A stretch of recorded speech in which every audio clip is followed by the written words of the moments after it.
Cease fire की आड़ में सबसे खौफनाक युद्ध की तैयारी।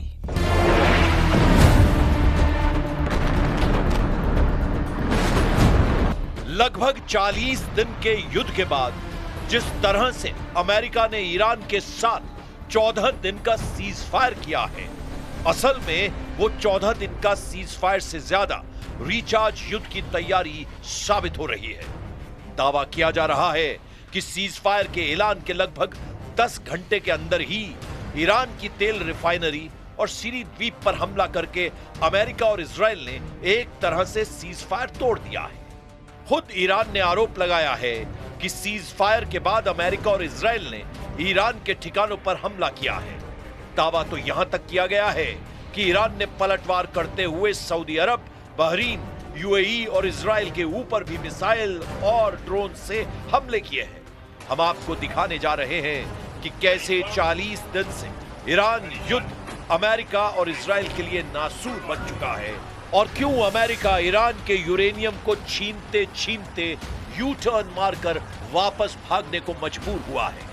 हैरान करने वाली बात तो यह है कि इस सीज फायर का सबसे ज्यादा नुकसान अमेरिका और इजराइल को ही रणनीतिक रूप से होता दिख रहा है, क्योंकि अभी भी ईरान का यूरेनियम बचा हुआ है।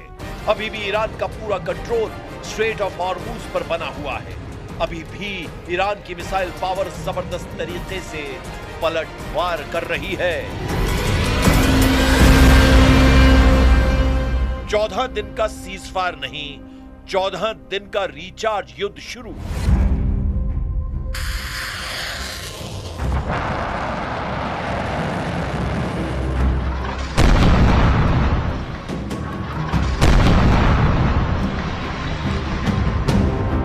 क्या वाकई में 40 दिन तक ईरान पर हमला करने वाले अमेरिका और इजराइल 14 दिन के सीज फायर के बाद ईरान पर हमला नहीं करेंगे, या फिर इन 14 दिनों में अमेरिका और इजराइल नए सिरे से ईरान पर भीषण हमले की तैयारी करेंगे, या पश्चिम एशिया में मौजूद कतर, सऊदी अरब, बहरीन, यूएई, कुवैत में अमेरिका अपने एयर डिफेंस को मजबूत करने में इस्तेमाल करेगा। जो खबरें सामने आ रही हैं वो हैरान करने वाली हैं। दावों के मुताबिक अभी तक अमेरिका और इजराइल ने ईरान पर 13,000 से ज्यादा हमले किए। इसमें निश्चित तौर पर ईरान की सैन्य क्षमता काफी कमजोर हुई है, लेकिन इतनी भी नहीं कि वो घुटने टेक दे।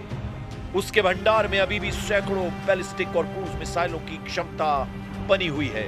ईरान ने 40 दिन के युद्ध में साबित कर दिया है कि ईरान को हवाई हमलों से हराना आसान नहीं, लेकिन अगर जमीनी हमला ईरान पर होता है तो फिर ईरान के साथ ऐसी खूनी जंग होगी जिसे रोकना अमेरिका और इजराइल के बस की बात नहीं रहेगी। हम आपको दिखाते हैं कि कैसे 14 दिन के सीज फायर का फायदा अमेरिका और ईरान उठा सकते हैं। ये 14 दिन युद्ध विराम के कम और रणनीतिक तैयारी के ज्यादा लग रहे हैं।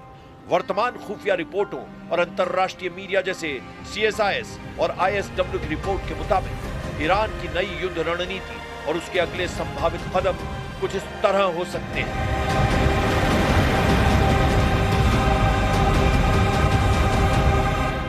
अब आप ये जान लीजिए 14 दिन के सीज फायर से ईरान को क्या क्या फायदा हो सकता है।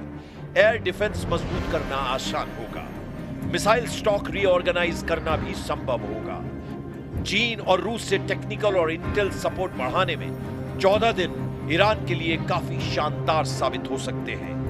वहीं अमेरिका और इजराइल के लिए भी 14 दिन का सीज फायर रिचार्ज युद्ध साबित हो सकता है। ईरान पर अगली स्ट्राइक लिस्ट तैयार करना आसान होगा, टारगेटिंग और इंटेल अपडेट करना आसान होगा, क्षेत्र में सैन्य पोजीशन मजबूत करना जैसे हॉर्मुज में मौजूदगी आसान हो जाएगी। वहीं ईरान अपनी बची हुई मिसाइलों को स्थायी ठिकानों की बजाय ट्रकों और मोबाइल लॉन्चर्स पर शिफ्ट कर रहा है। इससे इजरायली उपग्रहों के लिए उन्हें ट्रैक करना मुश्किल हो जाएगा।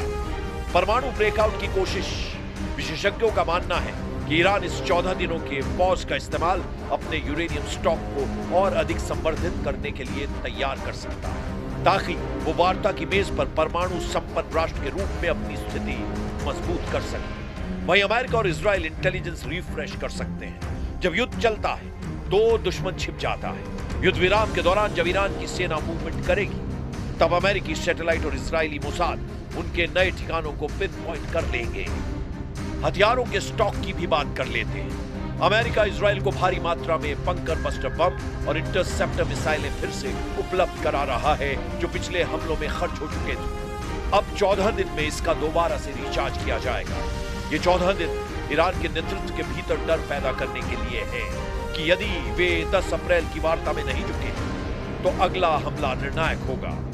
इसका डर दिखाया जा सकता है।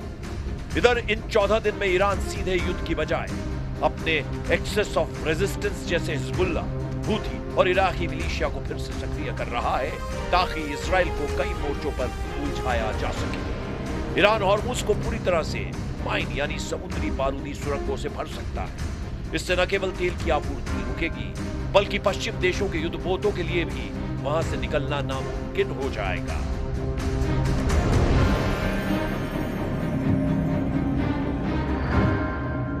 President Trump forged this moment.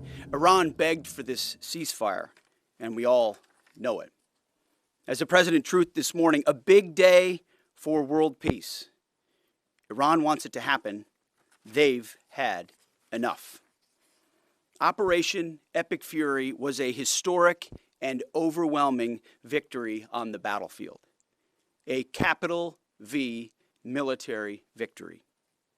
By any measure, Epic Fury decimated Iran's military and rendered it combat ineffective for years to come.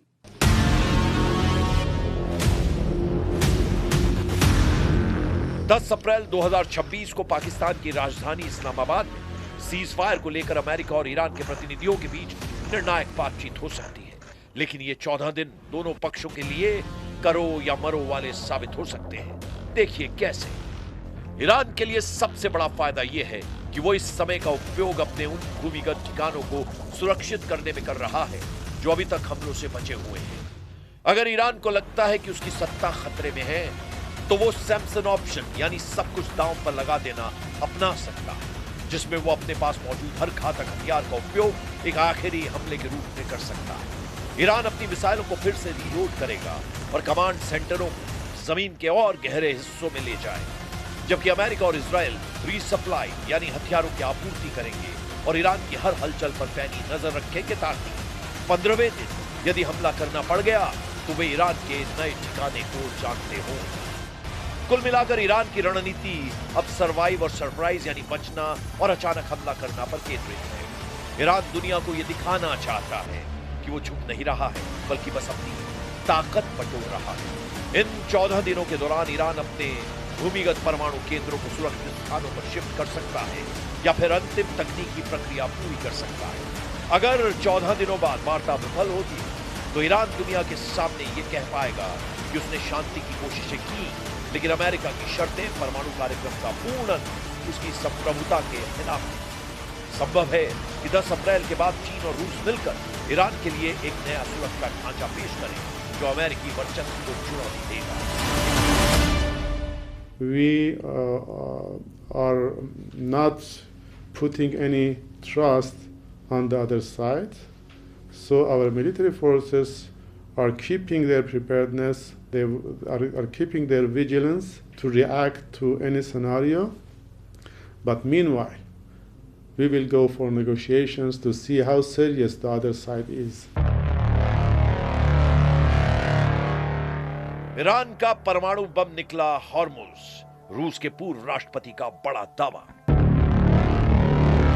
ताजा कूटनीतिक हलचल के बीच रूसी विदेश मंत्री सर्गेई लावरोव, पुतिन के करीबी और रूस के पूर्व राष्ट्रपति दिमित्री मेदवेदेव और क्रेमलिन के बयानों ने अंतरराष्ट्रीय राजनीति में हड़कंप मचा दिया है। रूस ने न केवल ईरान के परमाणु कार्यक्रम का बचाव किया है, बल्कि हॉर्मुज को लेकर पश्चिम देशों को कड़ी चेतावनी भी दी है। रूस के सुरक्षा परिषद के उपाध्यक्ष और पूर्व राष्ट्रपति दिमित्री मेदवेदेव ने स्ट्रेट ऑफ हॉर्मुज को ईरान का ऐसा परमाणु हथियार बताया है जिसे सुनकर अमेरिका और इजराइल को जबरदस्त मिर्ची लग गई है। दिमित्री मेदवेदेव ने बेहद तीखा बयान देते हुए कहा कि अमेरिका और इजराइल के इन हमलों के बाद अब इसमें कोई संदेह नहीं रह गया है कि ईरान तिगुनी ऊर्जा के साथ परमाणु हथियार बनाने की कोशिश करेगा। उनका तर्क है कि जब किसी देश के अस्तित्व पर संकट आता है, वो आत्मरक्षा के लिए चरम कदम उठाता है। दिमित्री मेदवेदेव का बयान इस ओर इशारा करता है कि रूस इस पूरे विवाद में ईरान के साथ मजबूती से खड़ा है।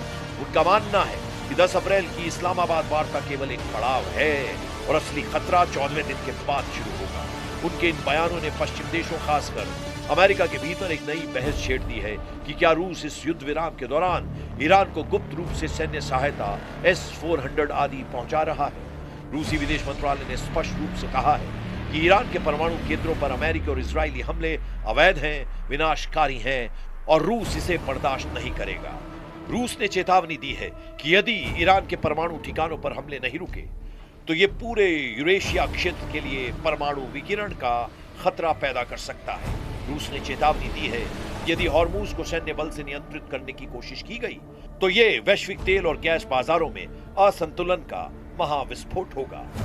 रूसी बयानों के बाद अमेरिका और इजरायल में हड़कंप मचा हुआ है। रिपोर्ट्स में दावा किया गया है कि रूस ने ईरान को गोपनीय तरीके से उन्नत सैन्य उपकरण और S-400 मिसाइल डिफेंस सिस्टम की तकनीक मुहैया कराई है।